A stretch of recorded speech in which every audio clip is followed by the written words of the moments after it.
Bismillahirrahmanirrahim. Assalamu alaikum. I welcome you all, and this is Ma'am Shazia from Apsakamayo Road.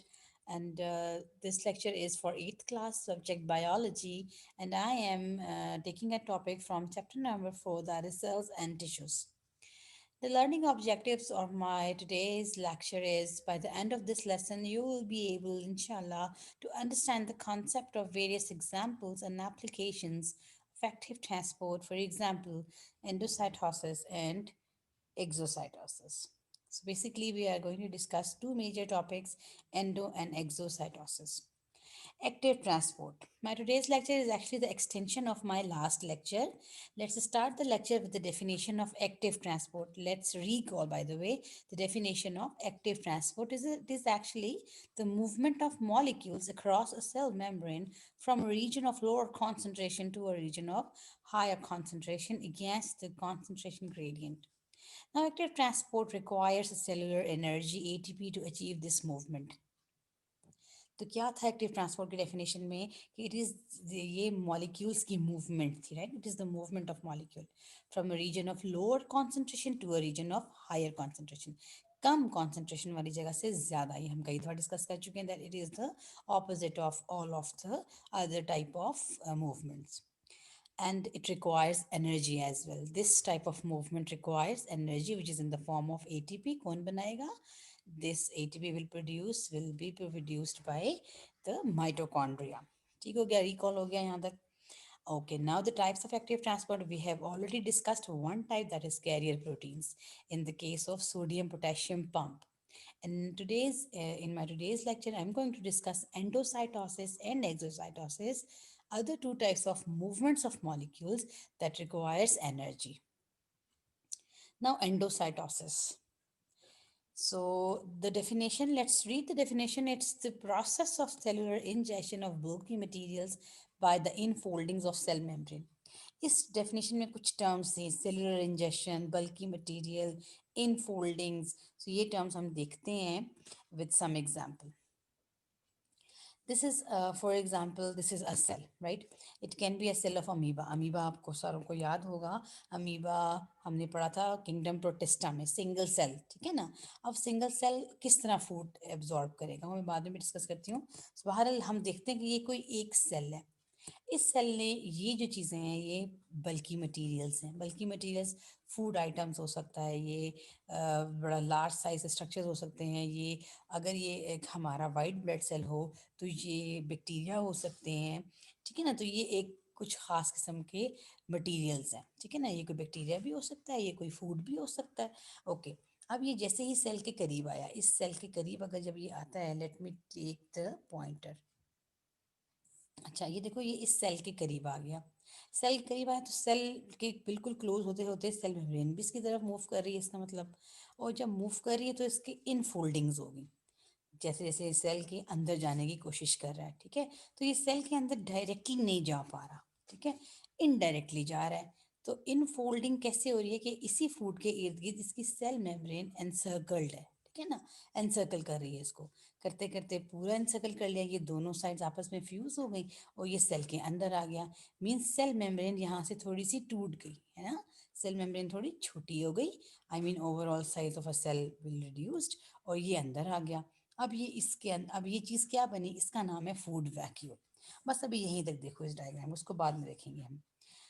Now let's take an example of amoeba. ये एक cell है, unicellular cell amoeba का. ये food लेने लगा है. हम देखते हैं कैसे फूड लेता है. ये एक फूड पार्टिकल है, ये इसके दोनों सूडोपोडिया हैं, डिस्कस कर चुके हैं हम, जो इसकी साइटोप्लाज्मिक एक्सटेंशंस होती हैं, जिनसे ये मूव भी करता है और इससे ये फूड भी ले रहे हैं. अच्छा, अब ये फूड है और सूडोपोडिया इसकी तरफ मूव कर रहे हैं. देखो, मूव करते करते इन्होंने क्या किया, इन्होंने इसको एनसर्कल करने की कोशिश की. एनसर्कल करने पर इन्होंने इसको पूरा का पूरा अंदर कर लिया, ठीक है ना? ये दोनों आपस में फ्यूज हो गई, दोनों एंड्स ऑफ द सूडोपोडिया, और ये चीज़ अंदर आ गई. इस चीज़ का नाम है, मैं बता रही हूँ आपको, पहले ही बता चुकी हूँ, फूड वैक्यूल है. इस वैक्यूल के अंदर जिसकी आउटर मेम्ब्रेन की कॉम्पोजिशन बिल्कुल सेम है सेल मेम्ब्रेन जैसे, उसके अंदर मौजूद किया है वो फूड पार्टिकल है जो कि इसने भी बाहर से ट्रैप किया. अब डाइजेशन शुरू हो गई.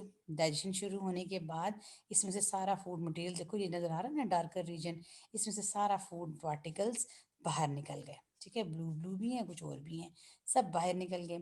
बाहर सेल को चले गया सारा फूड। जैसे ही सेल को फूड किया, अब तो ये क्या होगा, बाकी पॉइंट्स नेक्स्ट पार्ट है, उसमें थोड़ी देर में बताती हूँ आपको। तो एनीवेज फूड सारा डाइजेशन हो गई और सेल को सारा फूड मिल गया। मीन्स आपने देखा कि एंडोसाइटोसिस का जो प्रोसेस था उसमें हमने दो तीन बातें नोट की। एक तो हमने देखा कि सेलुलर इंजेक्शन, ये हमने देखा कि सेल ने कोई चीज़ इंजेस्ट की। हम भी जो नेक निवाला उठा के मुंह में डालते हैं ना, इसको इंजेक्शन कहते हैं। और सेल ने भी क्या किया, एक फूड उठा के अपने अंदर डाल लिया। तो ये क्या कहलाती है, सेलुलर इंजेक्शन।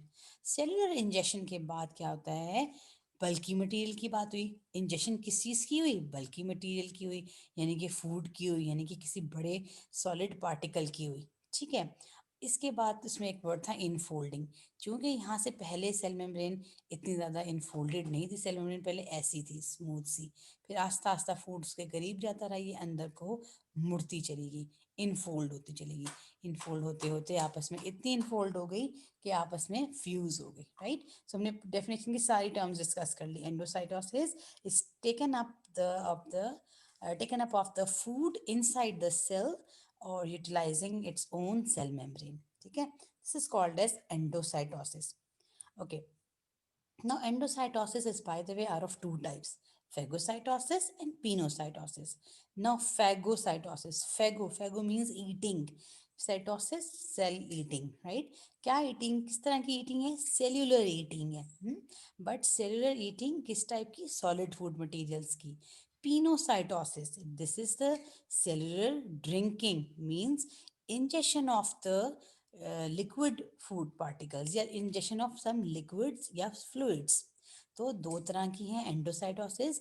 फैगोसाइटोसिस है एक का नाम, और एक का नाम पिनोसाइटोसिस है। सॉलिड फूड पार्टिकल्स की injection is called as cellular eating, and liquid food particles की injection is called as pinocytosis. Now let's take an example of phagocytosis once again. In phagocytosis, cells takes in solid material. यहाँ तो बात समझ आ गई है ना आपको, phagocytosis cells takes in solid material. Look at this diagram. This is same as we have already discussed in case of amoeba. Once again, it's a cell. This is the solid food particle. This is the cell membrane which is moving inside. ये चूंकि अंदर की तरफ move कर रही है तो हम इसे इंजेक्शन कह सकते, इनफोल्ड कह सकते हैं। इनफोल्डिंग हो रही है इसके अंदर की तरफ। इनफोल्ड होते होते ये इस कदर हो गया कि फूड पार्टिकल बिल्कुल उसके अंदर, अभी तक सेल के अंदर तो नहीं गया, लेकिन इनफोल्डिंग काफ़ी डीपन हो गई है। और ये आप फाइनली इसके साथ आपस में फ्यूज़ हो जाएंगे। फ्यूज़ होने पे क्या होगा, ये देखो फ्यूज़ हो गया, ये अंदर ही चला गया, सेल के अंदर चला गया। मगर इसकी आउटर मोस्ट मेम्ब्रेन कौन सी है, इसी की सेल मेम्ब्रेन है। मतलब आपने चेक किया कि इसकी सेल मेम्ब्रेन सेल में से ब्रेक हो गई, फूड पार्टिकल, फूड वैक्यूल बना दिया, और उसके अंदर फूड सारा डाइजेस्ट हो गया और सेल को फूड मिल गया। एंडोसाइटोसिस की मदद से क्या होता है, सेल को फूड भी मिल सकता है। फेगोसाइटोसिस के थ्रू सेल को फूड फीडिंग भी हो सकती है। This is pinocytosis. In case of pinocytosis, cells takes in liquid in the form of droplets. Cell क्या करता है, ड्रॉपलेट्स की फॉर्म में फूड लेता है, या सोल्यूट की फॉर्म में। ये देखो ये सोल्यूट्स हैं कुछ, ये सेल के क्लोज आ गए, ये थोड़ी सी इनफोल्ड हुई। आगे देखो ये ज़्यादा डीपन है और ये इनफोल्डिंग गहरी हो गई, and then it is in its almost about to close. और क्या होगा, सेल मेम्ब्रेन आपस में जुड़ जाएगी, और ये वाली इस वाली सेल मेम्ब्रेन से जुड़ जाएगी, और ये दोनों आपस में जुड़ जाएंगे। और जुड़ने पे क्या होगा, ये देखो first liquid food material cell के अंदर आ गया, और सेल मेम्ब्रेन आपस में वापस यहाँ से जुड़ गई। This is called as pinocytosis. Okay, pinocytosis taking in of the fluid and solute, ये सब अंदर जा रहा है। और phagocytosis takes in larger substances, for example bacteria, ये बैक्टीरिया भी सेल के अंदर चले गए। Okay, now then is exocytosis. Next topic is exocytosis. जैसे अभी एंडोसाइटोसिस देखा हमने कि सेल के अंदर किसी चीज़ का जाना। Exocytosis is the moving out of material from within the cell. Cell से बाहर जाने के लिए एक तरीका कार है जिसका नाम है एक्सोसाइटोसिस। इन एक्सोसाइटोसिस डेफिनेशन बाद में देखते हैं, पहले ये डायग्राम देखें। ये वही फूड वैक्यूल है जो अभी थोड़ी देर पहले हमने एंडोसाइटोसिस में बनाया। इसके अंदर जब डाइजेशन कंप्लीट हो गई, इसने सारा फूड सेल को प्रोवाइड कर दिया। Now this food vacuole will start moving towards the cell membrane. Cell membrane की तरफ मूव कर गया। जब सेल मेम्ब्रेन की तरफ मूव करके गया तो हमने देखा कि इसकी सेल मेम्ब्रेन जो फूड वैक्यूल जाके टच करता है विद द सेल मेम्ब्रेन, और ये दोनों आपस में यहाँ से फ्यूज़ हो जाते हैं। फ्यूज़ होने पे बिल्कुल साथ जुड़ जाते हैं। जुड़ने पे क्या होता है कि ये इस तरह आहिस्ता आहिस्ता सेल मेम्ब्रेन का पार्ट बन जाती है, जो वैक्यूलर मेम्ब्रेन थी। क्यों? क्योंकि ये तो सेल मेम्ब्रेन ही थी असल में। तो हमने देखा कि जो एक्सोस एंडो थी उसमें सेल मेम्ब्रेन का साइज रिड्यूस हो गया, और जो एक्सोसाइटोसिस थी उसमें सेल मेम्ब्रेन का साइज वापस रीगेन हो गया. So in both the processes they will going on side by side. So it is the process through which bulky materials is exported out. In endocytosis the bulky food material is ingested, right, वो cell के अंदर move कर जाते हैं, और इसमें exported out. This process adds new membrane which replaces the part of cell membrane lost during endocytosis. ये line दोबारा पढ़ते हैं. This process adds new membrane. ऐसे ही हुआ ना, इस प्रोसेस ने सेल मेम्ब्रेन वापस दे दी थी. which replaces the part of cell membrane lost during endocytosis. जो endocytosis में lost हुई थी सेल मेम्ब्रेन, वो रीगेन हो गई इन केस ऑफ एक्सोसाइटोसिस. एक और डायग्राम है एक्सोसाइटोसिस की. फूड वैक्यूल मेम्ब्रेन के पास गया, मेम्ब्रेन से टच होते ही बीच में सुराख हो गया. सुराख थोड़ा सा वाइडन होता जा रहा है क्योंकि सेल मेम्ब्रेन इसका पार्ट बनती जा रही है. मेन सेल मेम्ब्रेन का फूड वैक्यूल पार्ट बनता जा रहा है मेन सेल मेम्ब्रेन का. आहिस्ता आहिस्ता ये छोटा होता जा रहा है क्योंकि उसमें मर्ज होता जा रहा है. फाइनली इसका पूरा हिस्सा बन गया, और जो भी इसमें मटीरियल था वो सेल से बाहर चला गया. ये नॉर्मली वेस्ट होता है. Okay, endocytosis and exocytosis. Let's take another example, another figure to summarize the topic. Endocytosis में सारा मटेरियल सेल के पास आया, इन फोल्डिंग्स बनी, इन फोल्डिंग्स डीपन होती गई, और डीपन होते होते ये देखो खूबसूरती से दिखाया है यहाँ पे कि क्लोज हो गई. नीचे वाला सर्कल अपना कंप्लीट हो गया, और ऊपर वाली सेल मेम्ब्रेन आपस में फ्यूज होके कॉमन सेल मेम्ब्रेन बन गई, और ये फूड वैक्यूल तैयार हो गया. That process is called as endocytosis. Enfolding of the cell membrane, ingestion of the bulky food material, and formation of the food vacuole is called as endocytosis. Now, what will happen in case of exocytosis?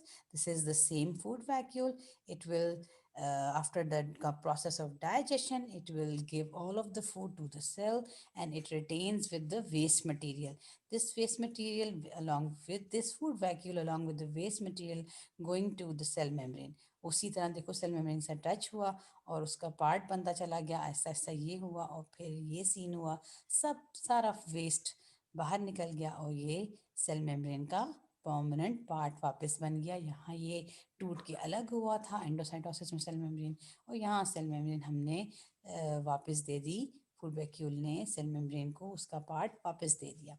ठीक हो गया. So that was the process of endocytosis and exocytosis. आपको कोई भी issue हो, आपने ज़रूर discuss करना है. आपने ध्यान से लेक्चर सुनना है पहले, और उसके बाद आपने सारे क्वेश्चंस अपने कंसर्न टीचर्स के साथ पूछने हैं, और मुझसे भी आप जब चाहें पूछ सकते हैं.